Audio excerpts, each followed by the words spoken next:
Welcome to a very special episode of the Doc Sounds of Science podcast. This is a supercut of our favourite moments from the past 10 episodes. Kia ora, ko Erica Wilkinson tēnei. He kona I purangi tēnei, e pā ana ki ngā Sounds of Science. Kia ora, I'm Erica Wilkinson, New Zealand's Acting Threatened Species Ambassador, and this is the Doc Sounds of Science podcast.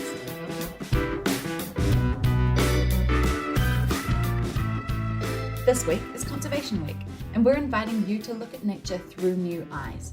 As we work together to defeat COVID-19, many of us are looking at life and our world with different perspectives. Immerse yourself in nature this Conservation Week, online or offline. Look, listen, breathe, and feel. To help you out with the listening part, we've taken our 10 existing episodes and cut together all the best bits. So sit back, take a load off, or pop your headphones on and go for a walk, following the rules for your area, of course.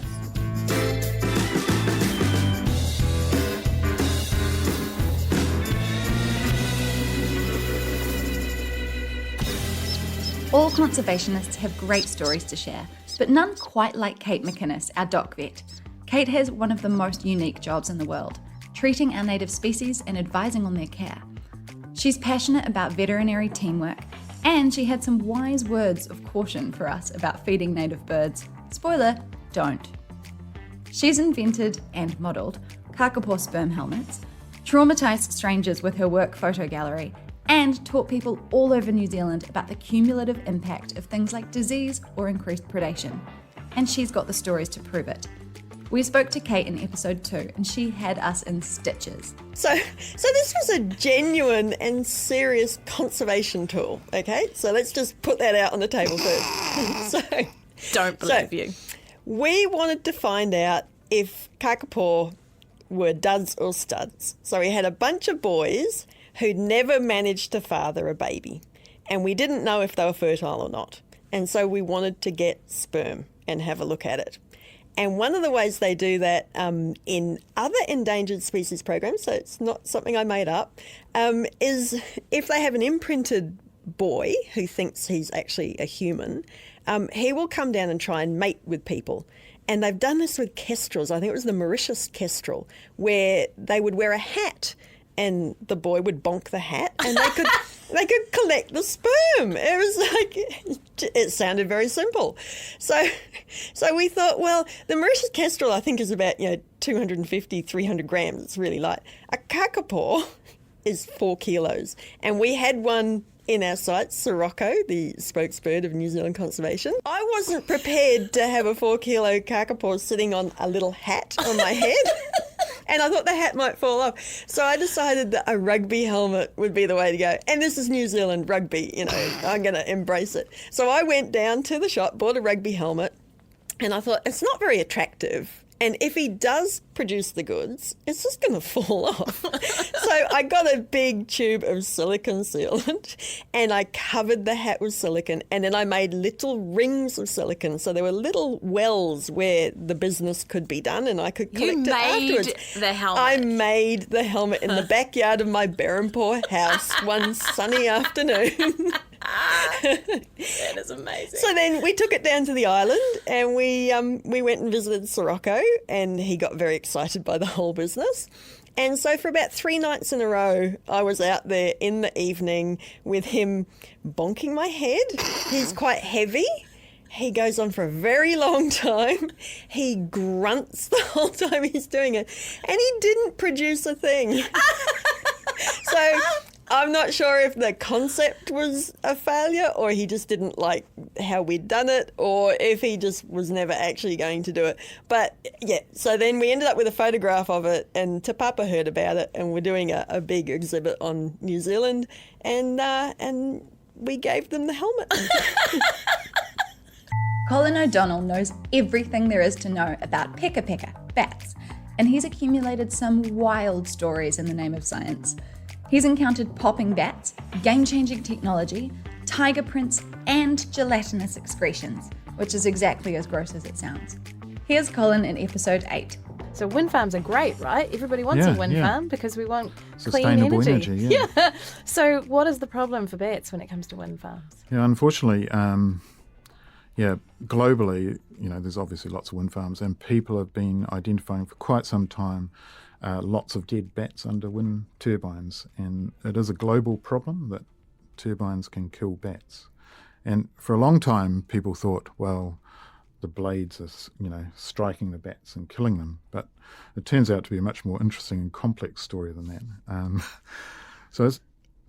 What happens with wind turbines is that they heat the air, and insects like warmth, and so they get attracted to them.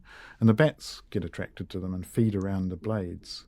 And there's a Canadian study where they use thermal imagery where you can see the bats actually flying around the curve of the blade catching insects. In the warm kind of microclimate. Yeah. And so, again, the bats have amazing, skill, I suppose, with their echolocation. And they know the turbine blade's there and they can fly around it, even, however fast the blade is sweeping down. But the problem is that the blade at certain wind speeds creates a change in barometric pressure. And if the bat's flying around the blade at that time, pop, it explodes on the inside from the change in pressure. And it's not funny for the bat. No, it's not funny. It just sounds outrageous. Yeah. Is it like when you dive too deep and you get the bends and you explode? I don't know about that, but it's called. It's called barotrauma, and it'll be something like that. So, what people are starting to do though is figure out are there bats at my wind farm, and then curtail the activity of the turbines at the times the bats are there. And overseas, especially in Germany, they're starting to put bat detectors actually in the turbines themselves, and they figure out the conditions when bats are most likely to be there. And they basically program the turbines to switch off when the bats are around. So it's actually not an insurmountable problem. It's a problem that certainly in New Zealand we really haven't thought about until recently. And hopefully we'll end up with lots more wind farms in New Zealand in the future. But we need to firstly place them in places where there aren't bats. And there's a hell of a lot of New Zealand that doesn't have bats in it. So, think about putting your wind farm in the right place. And then if it is a batty place, then figure out ways of identifying when the bats are there and, turning the turbines off for that period of time. Some of these stories might be new for our more recent subscribers. Hello and welcome, by the way.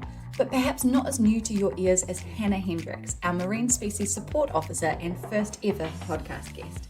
Hannah is our go-to for all things marine management. Whale in the harbour? We talk to Hannah. Stranding somewhere? Let's find Hannah.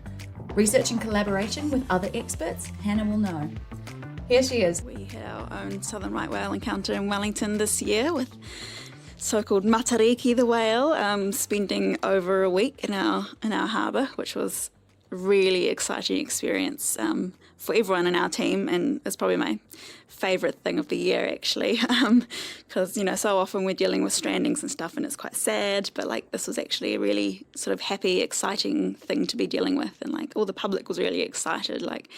People were breaking the law, stopping on motorways and going out in thunderstorms just to look at this thing, get a glimpse of it. So that was a great experience, and I got to work with, the harbour master, the police, and the council on this. We obviously had to provide advice to the council about the fireworks, which was a brand new experience that none of us expected to have to do. Did they cancel them in the end? They postponed them to the following weekend. Because they didn't want to upset the whale? We didn't know how the whale would react, and with all the extra vessels on the water, we thought it would be safer to postpone. Bless. I love that story. That is a real story of Wellington, the wildlife capital, isn't it? Yeah. It puts off its fireworks display because it doesn't want to disturb the whale. For something as big as climate change, you need a pretty spectacular person to lead the charge. Jenny Christie has been talking about climate change for 11 years and has seen the room change a lot. Her job is to figure out how to change what we do to manage the impacts that we can already see and the impacts we're expecting. Here she is in episode 10. I'm really interested in what climate change is already doing to native species. What can we currently see happening? What we're starting to see is, and a lot of it's anecdotal and we haven't got the scientific research to back it up, but we're starting to see things like the snails in northwest Nelson. In dry conditions, the ground gets really hard and they start to die and suffer. And up north, kiwi as well, if the ground's really hard, and the kiwi struggle to get their beaks into that hard ground. Sure. And that's probably the most topical one at the moment. But it's also things like our native fish species in alpine areas. There's a alpine galaxis in the Manahira. It lives in a few small streams up there, and they are temperature limited to below 12 degrees, I think it is. And I think last year the summer was so hot that the waterways were up to 13 or 14 degrees. And so it's like, well, how are these species surviving in that catchment? It's all sorts of things like that. It's tuatara. They've got temperature sex determination. So if their eggs get too warm, then are we going to have a lot of male tuatara? Yeah, it will affect them in a large number of ways and in ways that we haven't thought of. Sure. Is that thing where it's about 1 degree difference for that male to female egg in tuataras, and that could be a functionally extinct population just like that? So I'm not sure of the exact degree difference, but what you're saying is conceptually right. Yeah. It's the mission of this podcast to give you a behind-the-scenes look at as much of Doc's work as possible. Stu Coburn is a technical advisor who focuses on conservation technology, which is to say, he invents stuff to save species. Stu's made grasshopper detectors, kākāpō trackers, and who knows what else. The tech team's workshop is a cave of wonders. Here he is in episode 4, talking about some of his more ingenious creations. It's kind of hard to pick one thing out. Pick a few. I think from an engineering point of view, one of the things I'm most proud of is the bat recorder we developed 7 or 8 years ago. It's kind of interesting that it was only in the 1960s sometime that humans discovered that bats used ultrasound for navigation, which isn't very long ago. And since then, we've been developing techniques for capturing those sounds as a method of detecting bats. And in all that time, there's only a handful of methods that have ever been developed. And I'm talking about an engineering sense here for detecting bats. And we created a new one. So we developed a new technology, and I will always remember the day we went up to Poriora, which is an amazing place. And we put out these new recorders, which theoretically we thought would work, put them out in the field, and then we went and gathered them the next morning, put the recordings into the computer, and there was exactly what we'd expected and intended as theory by not just the engineering theory, but also what we'd read about the biology of bats and what we should be seeing. That was a pretty good moment. Are you able to describe how they work? Yeah, so the trouble with recording bats, obviously, is that they use ultrasound, and humans can't hear ultrasound, of course. So what you need to do is develop a technique so that we can electronically convert the ultrasound into something humans can interpret. And there's several methods of doing that. Some of them involve shifting the sounds down electronically so that we can hear them, or just recording them and interpreting them on a computer. And ours is a form of that. As the bats pass by, we record them, we convert it into a thing called a spectrogram, which is an image representation of sound, and then we save that as an image. The trick with it is because of the high recording rates, you end up with huge files, and we've compressed those images in a way that makes them much smaller and easier to handle. So it's kind of a new technique, a new way of doing it, and it works. So as a conservationist engineer, what does that mean for the bats? Because bats are tricky. A, most people don't know they exist. B, when you know they might be around, they're really hard to pin down. And C, because they move around so much, really tricky to try and look after. So what does your technology mean for those bats? It solves a lot of those problems that you just talked about. So what it's done is it's meant we've been able to produce a cheap, easy-to-use tool. We've made about 3,000 of them, and so they're used all over the country, and people use them to identify the locations of bats where they are. At least 2 new populations of bats have been discovered using our recorders. So it's really what it means is it puts a detection and monitoring tool into the hands of our conservationists, our field staff, in an easy-to-use and cheap format. We can build them for our own staff for about a quarter of the price as we can buy something commercially. So it gives us this incredible tool that we can just go out and use, find where they are, What was it like for you guys the first time you trialled them, waiting to see those results pop up? It's always a little bit fraught when you develop something new.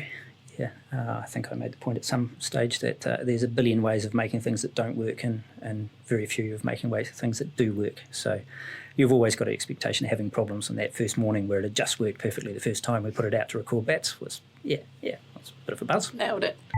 Did you know that the tallest moss in the world lives right here in New Zealand? Kelly Frogley is a dock botanist and the only non-vascular plant specialist we have. She can wow you with a fact about lichen having slow-motion turf wars, or that time that she found a lichen on a human skull. Here she is in episode 9, talking about green blindness and what that means. I love the term green blindness. Can you explain that phrase?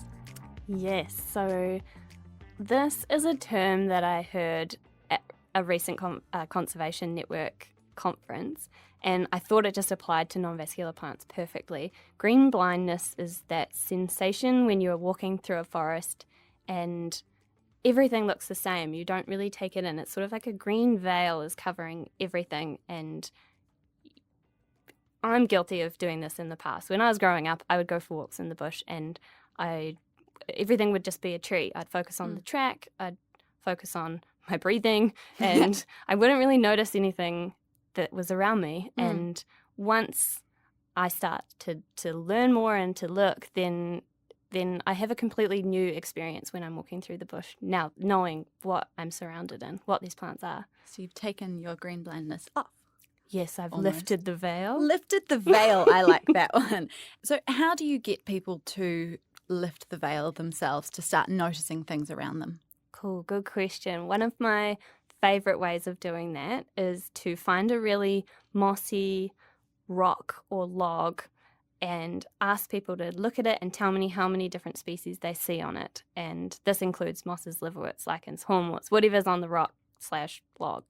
And people just sort of look at it, they don't really know, and then they get all up in it. They start to look at different colours, textures and shapes, and then they realise that actually there's so much living in this one tiny little area. And it's really fun watching people discover that. And seeing that there aren't just a couple of species. There are. Everyone is always surprised. Similar to the cryptic species she works with, Emma Williams is a rare sight in the office. But if you do spot her, she'll be running around in red camouflage trousers carrying transmitters because her team have just found a bird they've been tracking. Emma is our mobile terrestrial threatened species lead and an expert on all things wetlands and the species that rely on them. With her trusted conservation dog Kimmy by her side, Emma has recently discovered something about bittern that changes the whole way we manage them. Here she is in episode 5 talking about this groundbreaking discovery. Since I've been working on bitterns, which is quite a while now, we've had two big, groundbreaking discoveries. One was in 2016. We discovered that they were a lot rarer than we originally thought. They used to be nationally vulnerable, and now we know they're nationally critical, which is the same threat classification as a kākāpō, and the only way it can go if it gets worse is extinction. So there's a lot that needs to be done with them. And so we started managing them then, but we thought at that time that they were quite localised in their movements, that they would stay within a region and just use a small network of wetlands. But very recently, thanks to GPS technology, we've actually worked out that they go very long distances. So this happened last October time. We put a GPS on our first Canterbury bittern, and it disappeared off. All of a sudden, it turned up in Blenheim, and that was new information for us. So that's 330 kilometres, and that's showing that actually these are national birds. We haven't had one go between the North Island and the South Island yet, but this is early days. But basically, the whole of the North Island, it's the same kind of population of birds.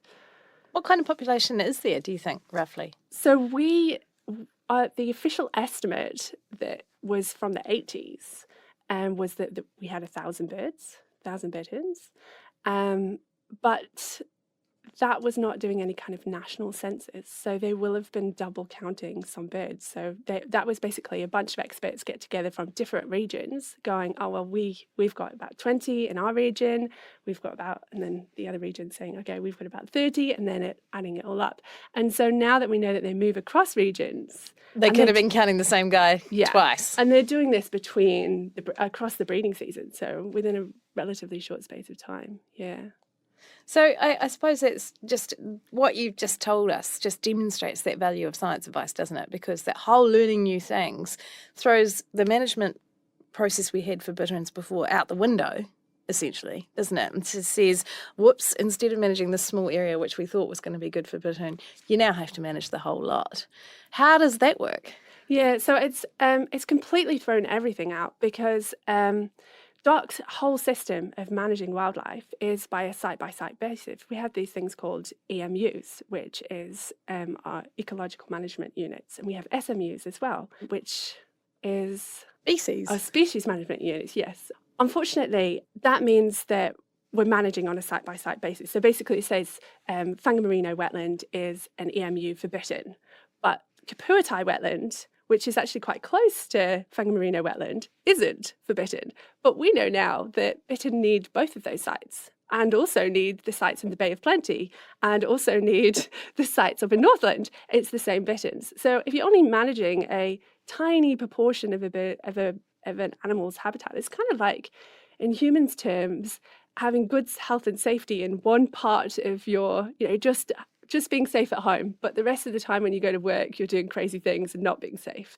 It's not going to work, especially if I worked out at one site that in 1 year, the bitterns were spending 70% of their time outside of the managed site. And the rest of the time they're on farmland and they're in drains and there's no predator control in those places. There's no protection. People don't even know they're there. I had one farmer in the Hawke's Bay when I told them that a bittern was in a little patch of raupo at the bottom of their land. They got really, really excited and they were like, oh, well, thank God we found that out because we were going to remove that patch of raupo. And that's the only little patch that bird has throughout the whole winter. So it was hanging on that one patch. If they'd removed it, it wouldn't have had anywhere else to go. So it's really significant to us, and makes a big difference. Birds get a lot of attention in the conservation space. That's not a bad thing, birds are great, but we could all spend a little more time talking about invertebrates, the unsung heroes of the ecosystem. Eric's job is Science Advisor Ecology, which he describes as science advice for saving things. He has expertise as a freshwater biologist and an entomologist. And here he is in episode 6, talking about Antipodean albatross and their poo patches. I've got a note here about Adams Island and something about an interaction you had with a poo patch. Can you tell me what on earth that is, please? Sure. Talk about marine life bringing, the birds bringing resources onto the land. And so Adams Island is one of those places that no rodent has ever been on, and it's hard to say for New Zealand. And there's been no fire there, and there's been no pigs or any other sort of thing on that island. It's far enough north that it still has tall forest on it, and so it is actually one of the most pristine places on the planet, and a very, very important legacy that we must take into the future as it is now. But the giant albatross that live there, Antipodes albatross that live on that island, with a wingspan of 2 meters, they produce quite a sizable poo patch around their nests. It's meters wide, it's several meters wide, and so all the tussock is lush there, and the herbs are extraordinary around there, and believe it or not, the insects are too. So it's where some beetles and moths do rather well, and so that's a place where you dive down on your hands and knees and just stick around and just see how it contrasts. Then you do that in an adjacent area that isn't a poo patch, and see the difference. It's marvelous.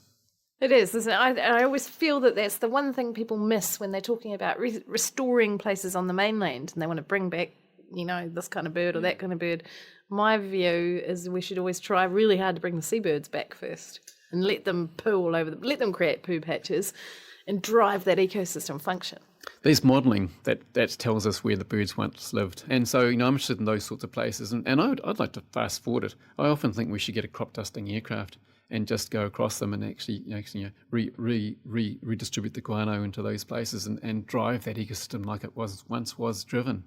And without waiting for the birds. Yeah, without waiting for those birds to arrive back. Herb is often referred to around the office as our resident expert. We don't need to specify, he's an expert in everything. Herb is a conservation storyteller with a long passion for the outdoors and all the critters that inhabit it. This episode was by far the biggest for us to edit because Herb knows so much and has so many stories. He's a doc treasure for sure. In particular, he has a lot of knowledge about how conservation in Aotearoa has evolved over the years. Off we go to episode 7. I hinted earlier that you've been with the Department of Conservation for a wee while now. What are the real kind of neat science and technical advances that you've seen? I was thinking about this earlier on because I had asked myself this in anticipation. And one of the most simple, straightforward things is GPS. Yep. I went on to an operation one time with a map and compass. And the guy next to me had a GPS. And so it was like you replacing the old.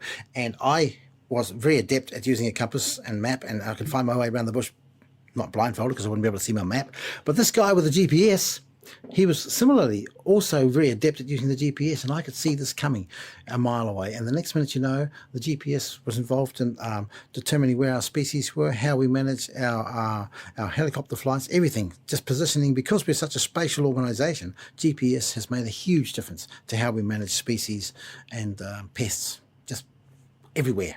How you identify where pests are, how you identify where species are, what their habitats are, everything has to do with that. And doing that without a GPS, I don't know how the hell we did it.